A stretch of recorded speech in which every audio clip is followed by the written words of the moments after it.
Nice to meet you. Hello. Congratulations for your movie. Thank you. You've said that you've been interested in open windows since you read the script. Why is it important or special? Because Nacho directed it.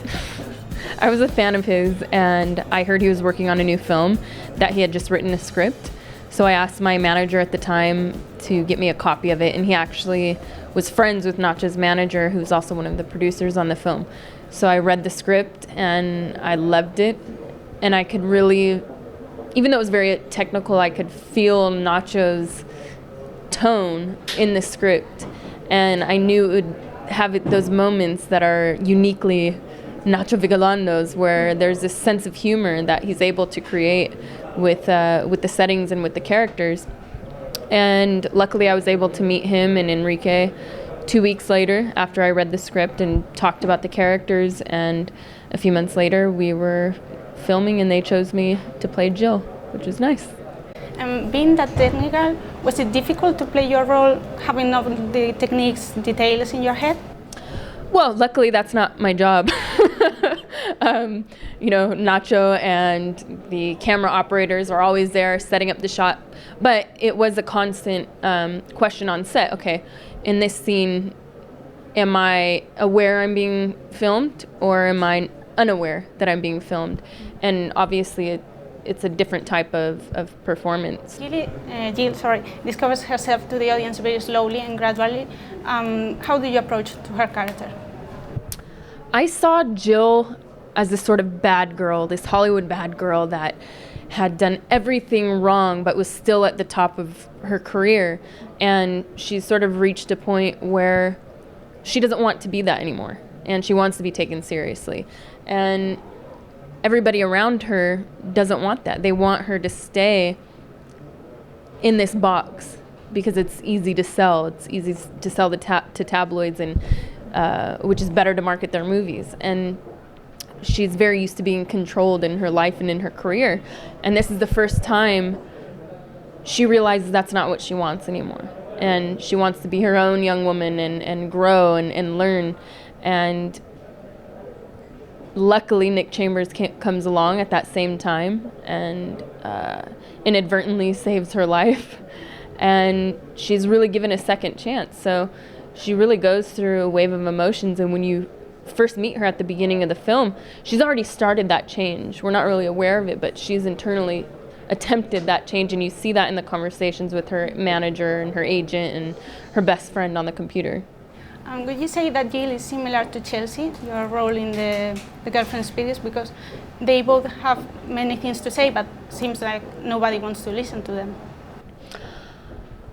No, I don't think so. I think Jill is sort of this very relevant figure, much of what we see in our own culture today, whereas Chelsea was much more reserved, and she knew it was part of her job to sort of be a chameleon and be able to appeal to everybody, whereas Jill, she has to be a chameleon for her work as well, except she is sort of allowed to be much more vocal about the things she wants. Jill, as you said, is saved by someone who is not interested in her in the beginning. However, the one who really cares for her does it in a very cruel way.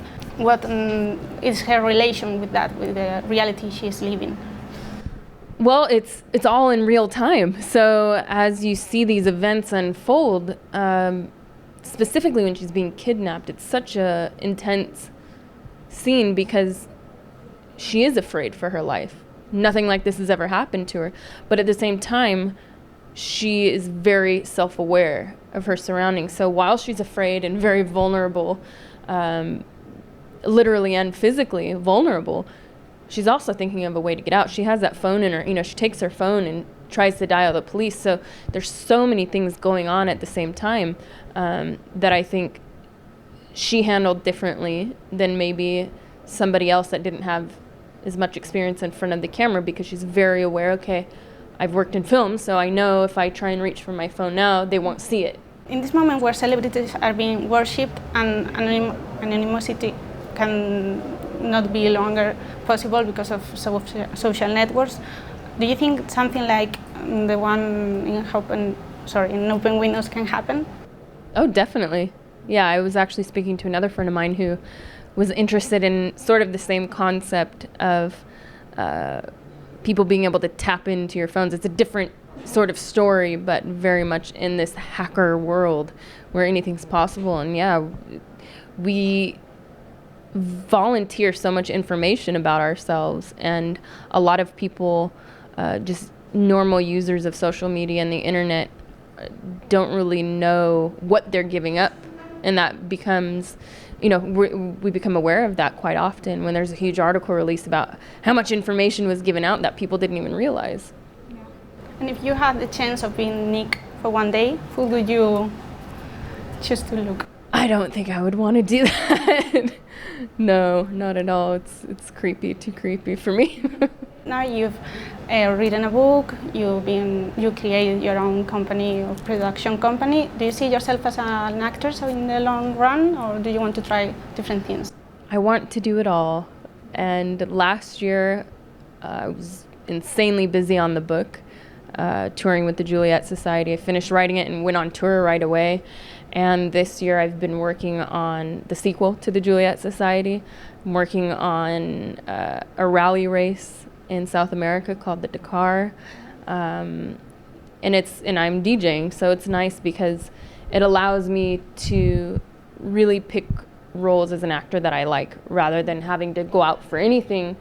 I can sort of say no to the things that I feel are cliche and just sort of keep me in a box. This way I can have greater opportunities because I'm so busy doing many different things, which is nice. But I would like to do an action movie. That's on my list. And how was the experience of shooting this film? You were in Madrid, right? I was, yeah. I was here for a month and a half, and it was wonderful. It was in the fall, so it was very cold and dark and rainy some days. But I lived the city by night, so I really don't know Madrid. I was here for a month and a half. You would think I would know the city a little bit. No, not at all. I would probably go to sleep at 3, 4, 5 a.m., wake up when everybody was taking siesta. That was my morning. So I don't know the city too well, but I'm glad to be back. How was the experience with working with Elijah and the other actors, because you spent most of the time alone? Yes, we did. We all spent most of the time alone. We were always looking at a camera or having a camera look at us.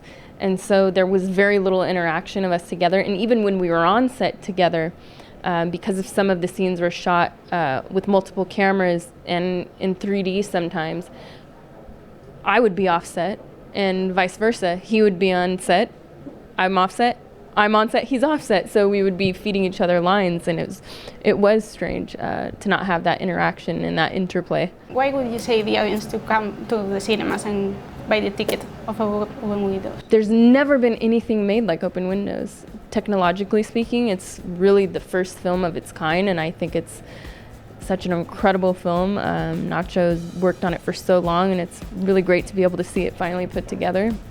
And it's Nacho Vigalondo. He's hilarious, and that always comes through his films, and I really love that about him. Well, thank you. Thank you. That's so cool.